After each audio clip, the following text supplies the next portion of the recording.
വല്യമ്മച്ചി വല്യമ്മച്ചി. എന്നതാ മോളെ? എന്താ ഓർത്തോണ്ടിരിക്കുന്നേ? ഓരോന്ന് ഓർത്തു പോയി. എന്താ ഇത്ര ഓർക്കാൻ?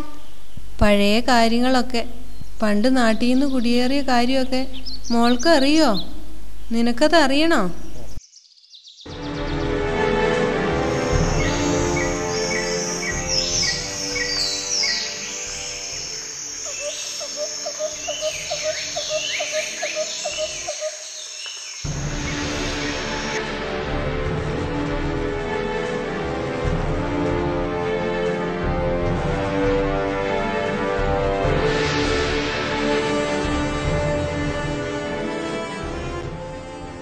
യുദ്ധക്കെടുതികളും ദിവാൻ ഭരണത്തിലെ അനീതിയും സാമ്പത്തിക അസ്ഥിരതയുമെല്ലാം ഒരു ജനപദത്തിൻ്റെ സ്വപ്നങ്ങൾക്കുമേൽ കരിനിഴൽ വീഴ്ത്തിയപ്പോൾ വളർന്നുവരുന്ന പുത്തൻ തലമുറയ്ക്കായി സുരക്ഷിതമായ ഒരിടം തേടിയാണ് തിരുവിതാംകൂറിൽ നിന്നും മലബാറിലേക്ക് കുടിയേറ്റം ആരംഭിച്ചത്.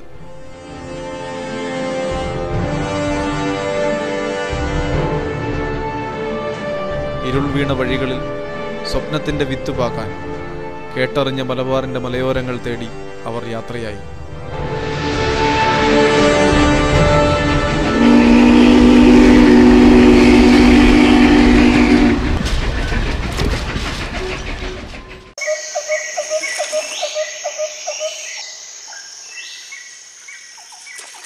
നാട്ടിലെ സമ്പാദ്യമെല്ലാം വിറ്റുപെറുക്കി സ്വന്തം മണ്ണിൽ നിന്നും പിഴുതെറിയപ്പെട്ടവൻ്റെ വേദനയും മാറാപ്പിലേറ്റി ആശങ്കകളിലേക്കും അരക്ഷിതത്വത്തിലേക്കും നടന്ന അവരുടെ മനസ്സിന് ബലമേകിയത് ക്രൈസ്തവ വിശ്വാസത്തിൻ്റെ ശേഷിപ്പുകൾ മാത്രമായിരുന്നു.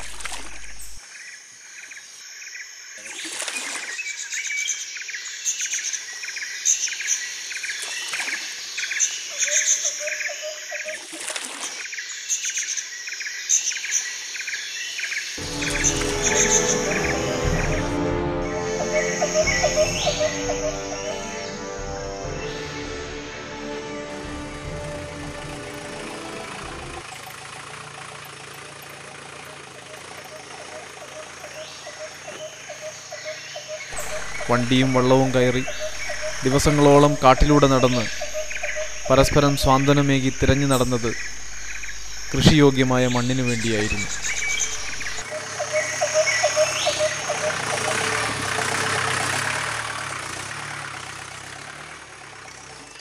അങ്ങനെ നിന്റെ വല്യപ്പച്ചനും ഞാനും നിന്റെ പപ്പയും കൂട്ടി മലബാറിലേക്ക് വണ്ടി കയറി.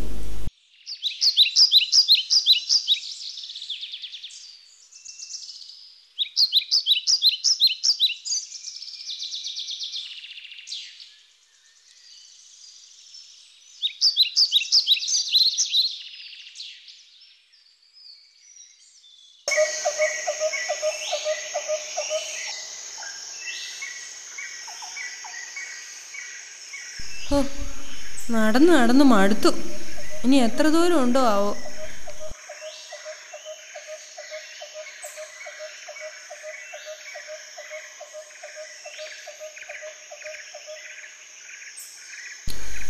തോമസ് കുട്ടിയുടെ ഇച്ചാച്ചൻ നമ്മളെ കൂട്ടിക്കൊണ്ടു പോകാൻ വരുമെന്ന് പറഞ്ഞിട്ട് ആരെയും കാണുന്നില്ലല്ലോ. വറീത് കഴിഞ്ഞ ആഴ്ച പസൂരി പിടിച്ച് മരിച്ചെന്ന് കേട്ടു. അതിൻ്റെ പെമ്പിളേ മക്കളും ഇനി എന്തു ചെയ്യുവോ ആവോ.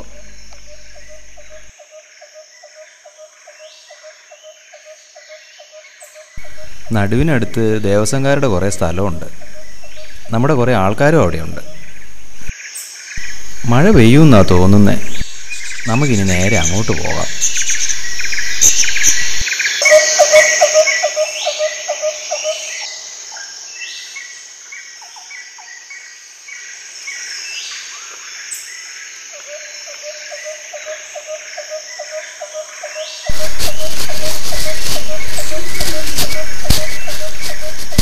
കടുത്ത പരീക്ഷണങ്ങളാണ് ഓരോരുത്തരും നേരിട്ടത്. കേട്ടറിഞ്ഞതിൽ നിന്നും വ്യത്യസ്തമായ കാഴ്ചകൾ, മുമ്പേ പോയവരുടെ അകാല മരണം, മാരകമായ പകർച്ചവ്യാധികൾ, പ്രതീക്ഷയാകെ തകർന്നുപോയ നിമിഷങ്ങൾ.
തോൽക്കാൻ തയ്യാറല്ലാത്ത വിശ്വാസത്തിനു മുമ്പിൽ നേരിൻ്റെ നേർവഴികൾ ദൈവം വെളിപ്പെടുത്തി കൊടുത്തു.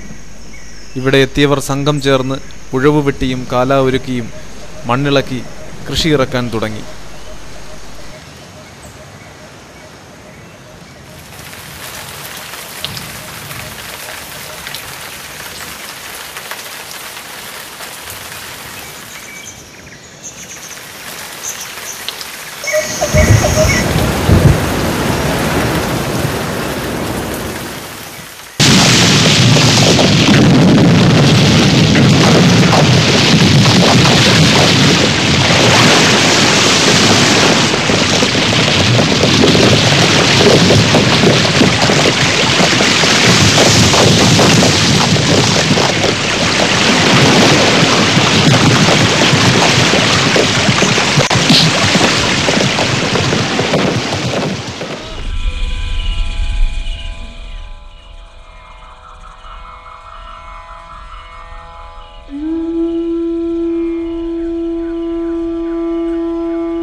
ആനയും പുലിയുമൊക്കെ പതിയിരുന്ന കാടുകൾക്ക് മരണത്തിൻ്റെ മണമായിരുന്നു. കപ്പ നട്ടും നെല്ല് വിതച്ചുമൊക്കെ സ്വപ്നം കൊയ്യാൻ പരിശ്രമിച്ചെങ്കിലും കാട്ടുമൃഗങ്ങളും പ്രകൃതി ദുരന്തവുമെല്ലാം അവരെ വല്ലാതെ തളർത്തി. മലമ്പനിയും വസൂരിയുമൊക്കെ അനാഥമാക്കിയ എത്രയോ നിറം കെട്ട ജീവിതങ്ങൾ.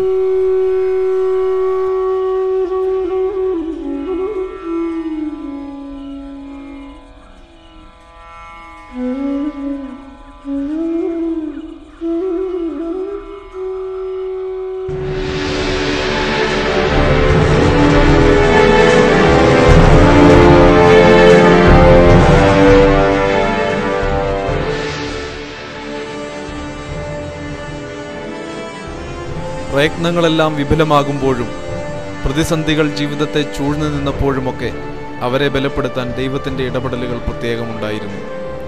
പാരസ്പര്യത്തിൻ്റെ സംഘശക്തിയും മാറ്റാൾപ്പണിയും പുതിയ നേതൃത്വവും കോഴിക്കോട് രൂപതയിൽ നിന്ന് മാസത്തിലൊരിക്കൽ മാത്രം കാട് കടന്നുവരുന്ന ലത്തീനച്ചന്മാരുടെ വിശുദ്ധ ബലിയുമൊക്കെ ഇവിടെ പുതിയൊരു വികസന സംസ്കാരത്തിന് വഴിതെളിച്ചു. മാനവിക വളർച്ചയുടെ അടിസ്ഥാനം ആത്മീയതയാണെന്ന ബോധ്യം ആരാധനാലയങ്ങൾ പണിയുവാനും പള്ളിക്കൂടങ്ങൾ നിർമ്മിക്കുവാനുമൊക്കെ പ്രചോദനമായി. നാട്ടുവഴികളും പള്ളിയും പള്ളിക്കൂടവുമൊക്കെ മുൻപേ പോയവർ നമുക്കായി കാത്തുവെച്ച സുഹൃതങ്ങൾ തന്നെയായിരുന്നു.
ആധുനിക വായാട്ടുപറമ്പിൻ്റെ ശില്പിയെന്ന് നാട്ടുകാർ നെഞ്ചോട് ചേർത്ത് പറയുന്ന മണിമലത്തറപ്പേലച്ചൻ്റെ കാലത്താണ് നാടിൻ്റെ വികസനത്തിന് പുത്തൻ ഊർജം കൈവന്നത്.